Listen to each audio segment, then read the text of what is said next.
In this video, I will be discussing regarding trace distance. I started this discussion already in the previous video. A quick recap will be trace distance between rho and sigma, where both rho and sigma are density matrices. So, say they are positive definite as well as their trace sums up to 1. So it is given by half trace of norm rho minus sigma, where this norm is the operator norm of an operator defined as under root a dagger a, where a dagger is the complex conjugation.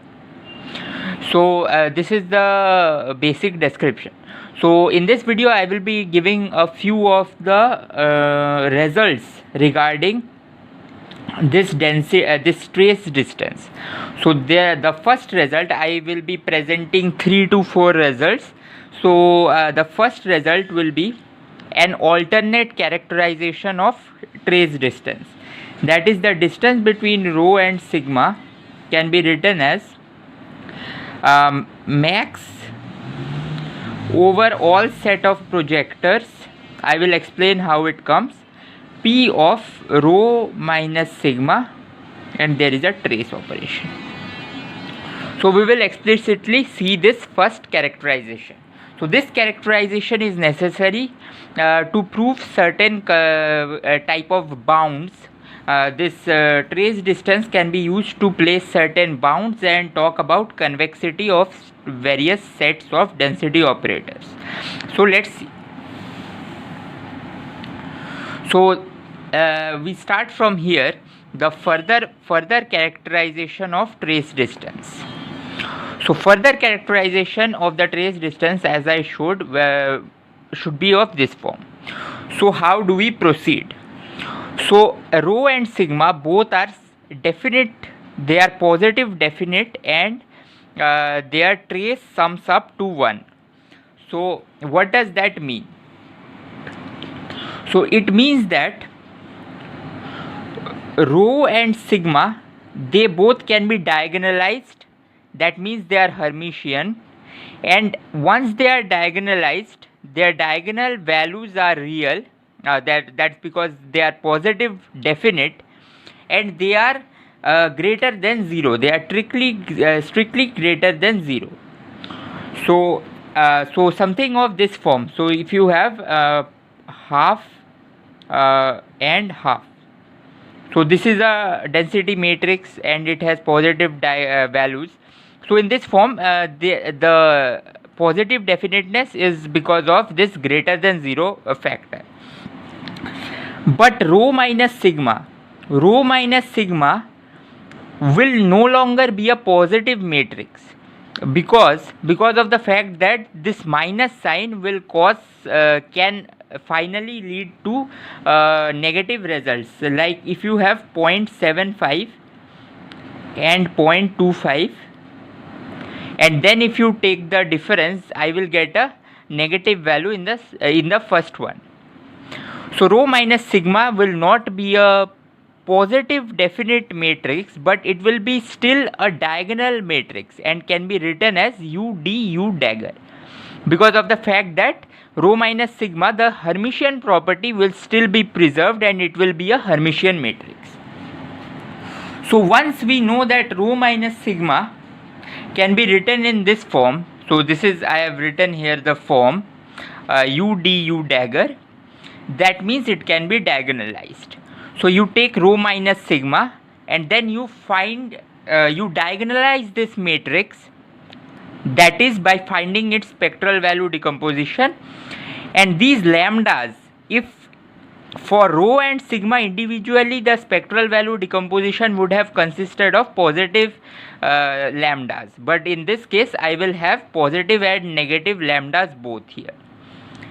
But what I can do is that I can take the diagonal matrix and then I can split it into two parts, Q and S.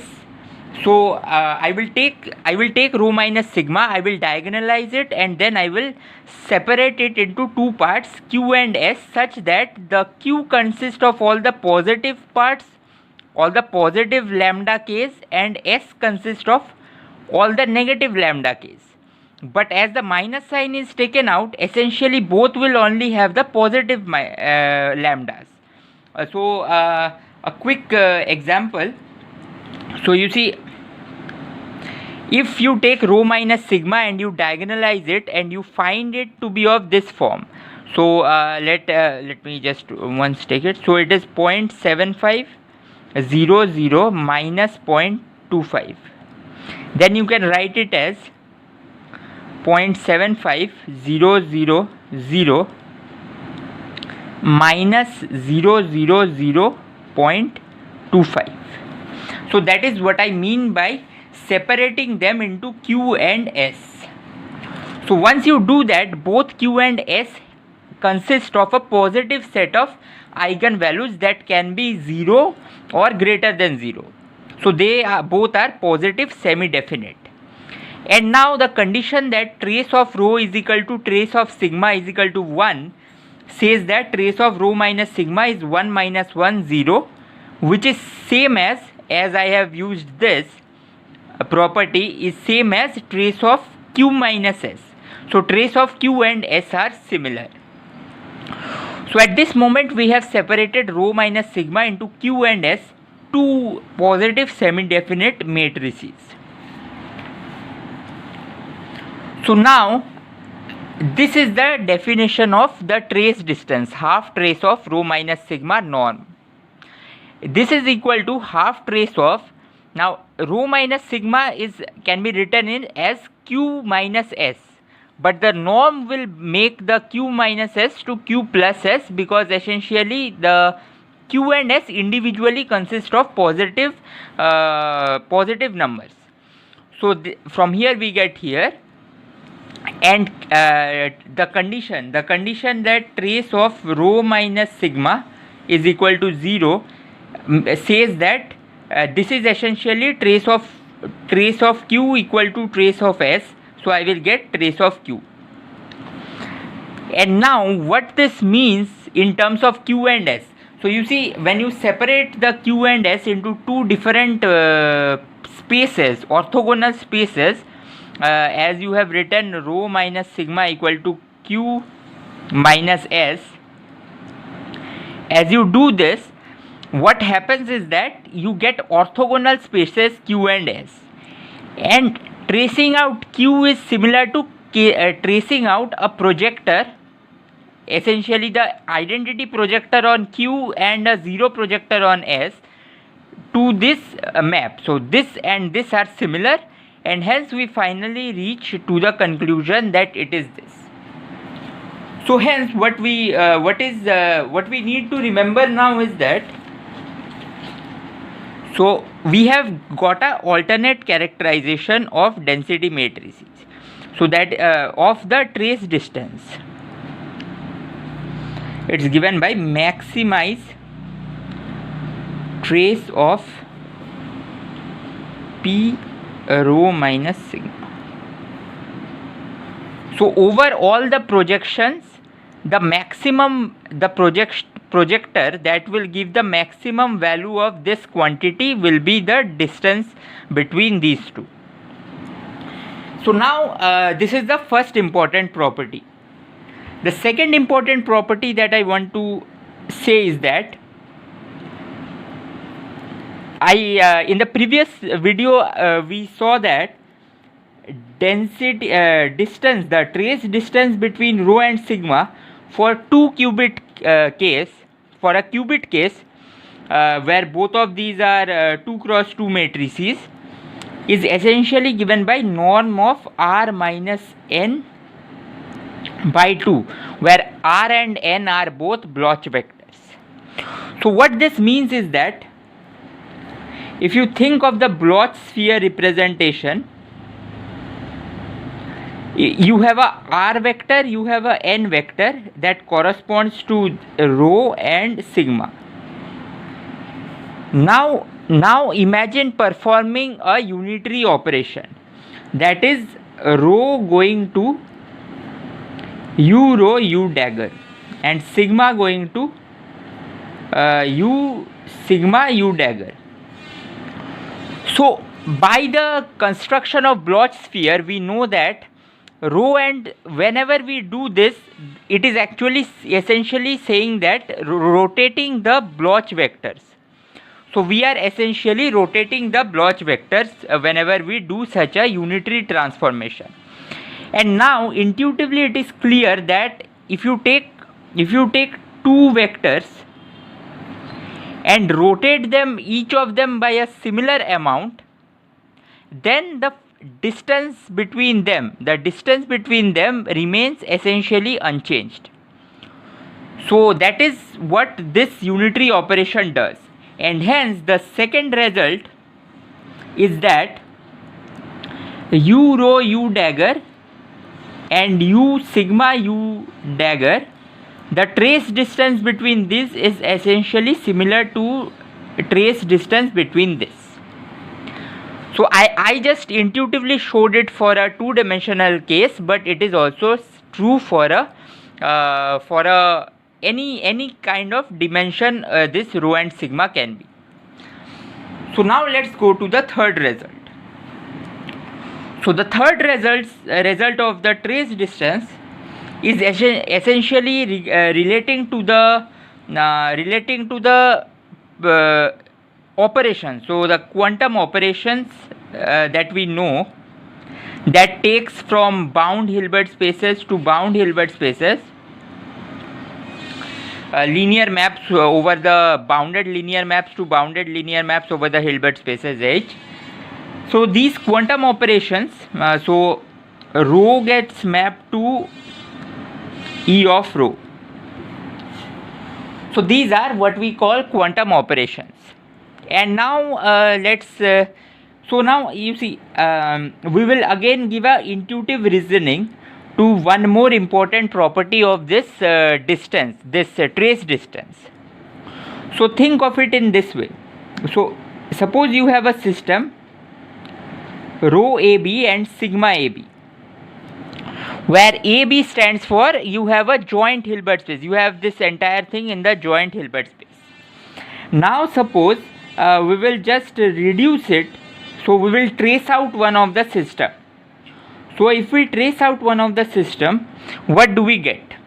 So this, if I trace out the A part,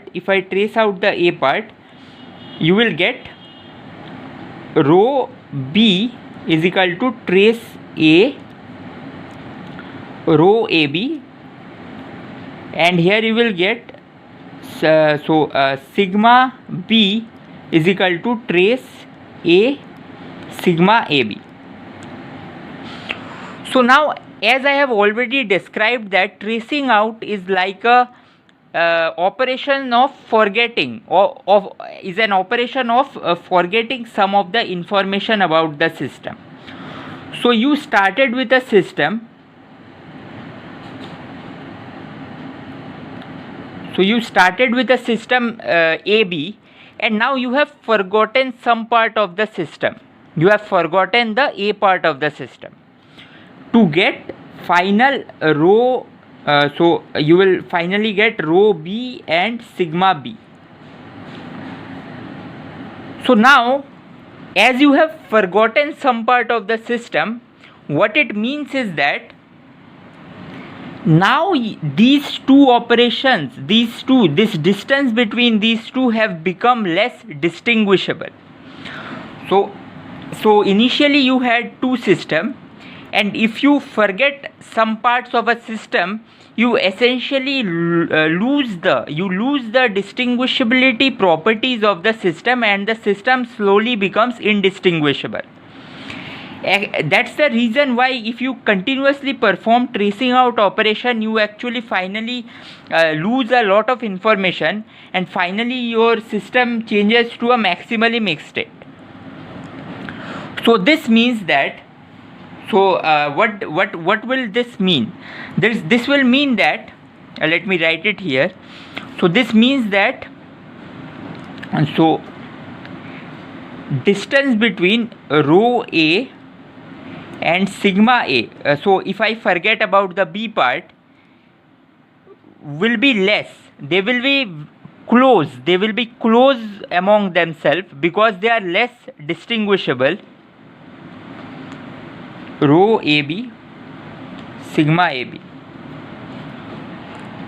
But we also know that tracing out is just a quantum operation.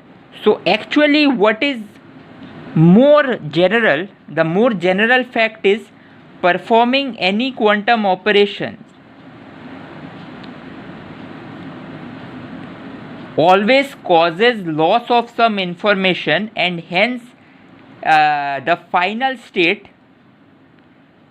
tend to lie much more closer to the than the initial state. So that's what, this is what the third property that I want to speak about, is that if you have any quantum operation epsilon, then what will always be true is that after you perform that operation on your system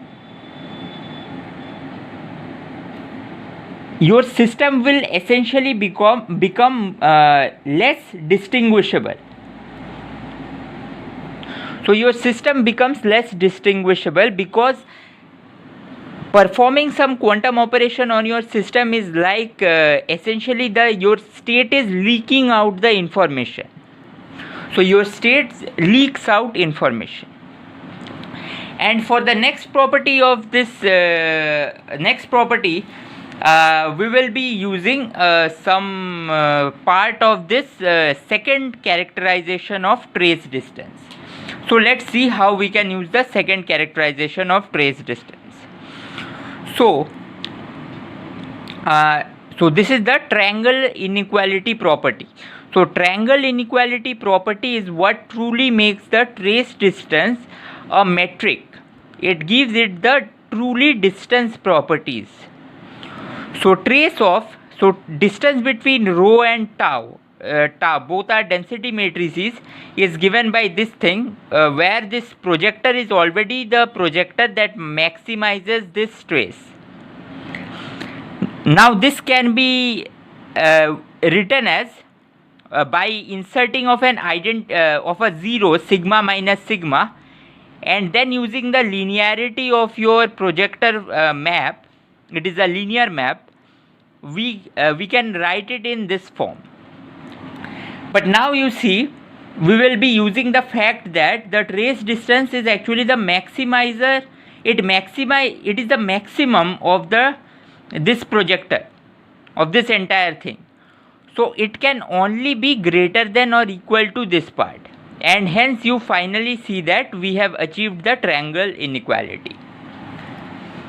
Now finally I will prove the fifth property. So we saw, so I will quickly recap. We saw the first property is the alternate characterization. The second property was the fact that the unitary operation causes the trace distance to remain unchanged. The third property was that any quantum operation epsilon causes essentially contraction of the distance. The fourth property was the property of triangle inequality. So this was max, so it was the alternate characterization. The second one was U dagger 1, so this was the unitary property. This is the triangle, this is the operation, and fifth property is the property of convexity. So let's prove this property. So what is the property of convexity is I have written here. So trace distance between these two density operators is essentially less than equal to this sum.